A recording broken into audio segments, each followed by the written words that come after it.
What's up, guys? Welcome to Neek, which stands for Nerd Size Geek.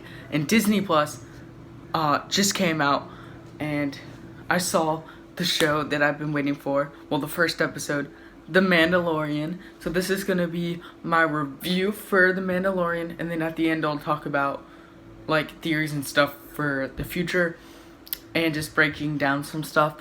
So I'll start this. This will be spoiler free until the end, where I'll hit a spoiler warning. So let's get started.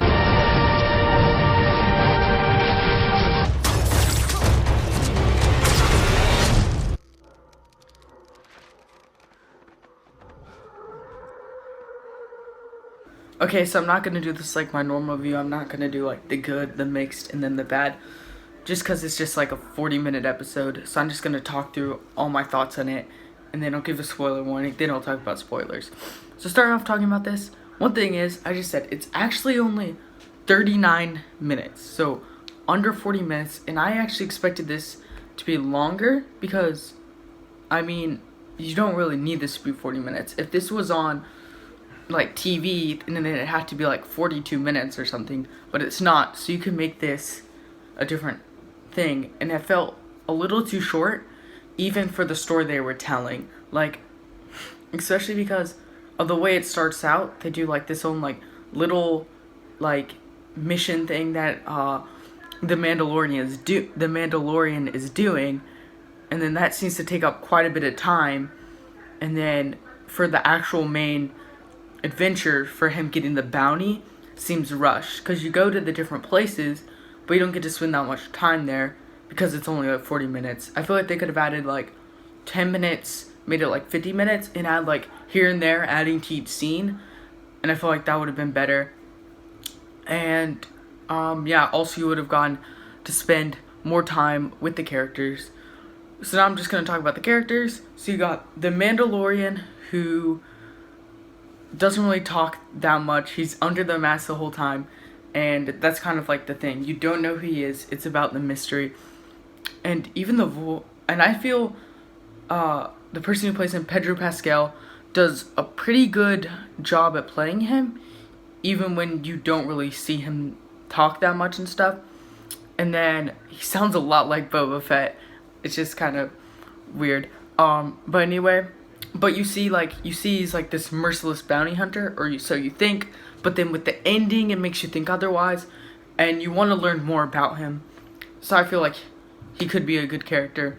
The other characters you got, most of the other characters only show up for like a couple scenes here and there. Like you got Carl Weathers shows up just for like a scene, and he's fine in it, but he's not in that much.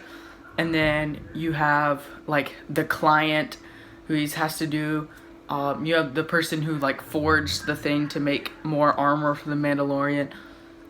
And then you have my other favorite. Then you have the couple more. These are my other two favorite characters of the show so far. You have IG-11, who is played by Taika Waititi, who is the director of Thor Ragnarok, and Jojo Rabbit, which I just reviewed. He plays Korg, and then he's also going to direct an episode of Mandalorian, but he plays IG-11, and I feel like he just does a good job with it. And even with you don't spend that much time with him, I really like the character. And I also liked the other character that helps the Mandalorian find out where to go. I just thought he was pretty charming and fun. And then another thing, I just need to talk about this, is the production value. It was kind of crazy that I wasn't thinking, whoa, I'm watching a TV show, because it looks pretty movie scale.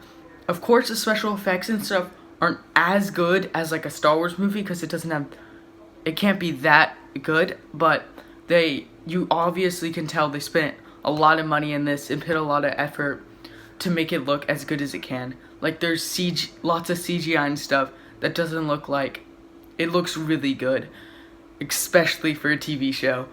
And then moving on, I'm going to talk about just kind of how this kind of just gets me, for a pilot episode, I feel like it mostly works. It gets you excited for what's to come, with like an ending you're like, I need to see what happens, and I think that's what, especially a pilot episode, should do. It should get you hooked to keep wanting to come back for more. And then you also have lots of cool action scenes. You got, like, the end one was very creative. Like, you have, cause IG-11's like a droid, he can fight in different ways, and they use some creativity with it. So I thought that was cool.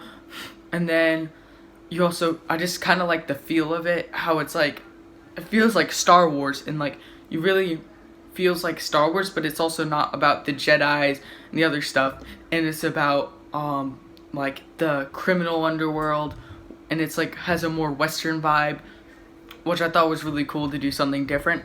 Also, they finally did something that takes place in between Return of the Jedi and Force Awakens, and I think that I just like that because they've done so much, like, all the extra stuff is based around, like, in between Revenge of the Sith and New Hope, like Star Wars Rebels, Rogue One, Solo, all of that just takes place in between that time. Even Fallen Order, the new game that's coming out. So I'm glad you get to see something in a different timeline that we didn't really explore before. We didn't really know what happens. You haven't really got to see what happens between Return of the Jedi and The Force Awakens. So I thought it also makes it a very interesting place, because now that the Empire's gone, but it's not really gone, it's kind of like, it's just a really interesting place. And then, so yeah, now I am going to talk about more spoiler stuff. So if you haven't watched the episode, stop watching right now, because you don't want to get spoiled. Just go watch the episode and then come back. Okay, so now that you've warned, let's dive into Baby Yoda. Well, at least the whatever species Yoda is, it's a baby one. So of course he has to go on the mission to get this bounty, and it's like, it's around 50 or something. You don't know what it was. I'm like, why would they? I knew it had to be something if they're not telling you, so I was just waiting to see what it was. And then I did not expect it to be like a baby Yoda thing. That kind of came out of surprise. And of how I feel about it, I don't know yet, because I'll need to wait to see what they do with it before. Because there's one thing about, it's cool about Yoda, is that he was just kind of a mystery. You don't know anything about his species and stuff. So that was kind of intriguing. So I don't know if they're going to mess it up with that. I mean, you've really only seen Yoda, and then like Yaddle was in the background of the prequels. That's the only people with his species you know. So I am kind of interested to learn about it, but at the same time, I don't want to learn about it. It's kind of like, I know it's conflicting values, but that's just how I feel about it. So, yeah, but also you get to see how the Mandalorian, how you see he just has like, he seemed to have like no emotion, like just going for the bounty and stuff. But you see, he was supposed to kill it, and he doesn't. And I feel like that will be kind of more the drive of the show about his character arc, is how evil is he really, or not evil, but like, does he really not care about stuff, or does he? So yeah, also, there's also, I'm trying to think of any other thoughts about the show. One thing is, a couple negatives I have is just in that one guy he has to capture at the beginning. I know this is kind of small, but he just was really annoying. And like, that scene, that beginning scene kind of felt like awkward when he was talking about it. Because Mandalorian wasn't really talking, he's just talking about random stuff. And then he talks like he needs to use the bathroom. And I'm like, okay, that's kind of weird. And then he goes down and you actually see a toilet. And it's the first toilet you see in the Star Wars universe. And I don't know what to think about that, but I never thought about that you've never seen a toilet in the Star Wars universe until I saw it there.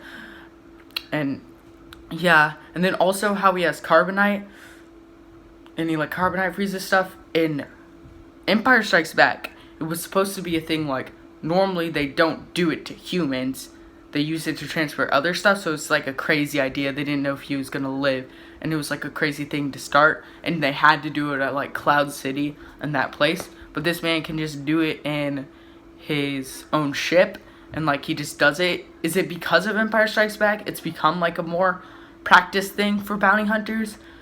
I don't know, but that did kind of just seem more like fan service, because, oh, remember Carbonite? Well, he's using Carbonite because he's basically like Boba Fett. So yeah, those are my thoughts on the pilot episode of The Mandalorian. I'm not gonna give a score for it because it's just like the pilot episode. I will score like the whole series once I'm done with it. I'll do a review each week, or well, Friday comes episode 2. I'll do each episode, I'll do a review, and then I'll do one full series review at the end. And so yeah, come back in the next couple days when the second episode drops to see my review. I'll probably do other Disney Plus videos. So yeah, keep watching Neek.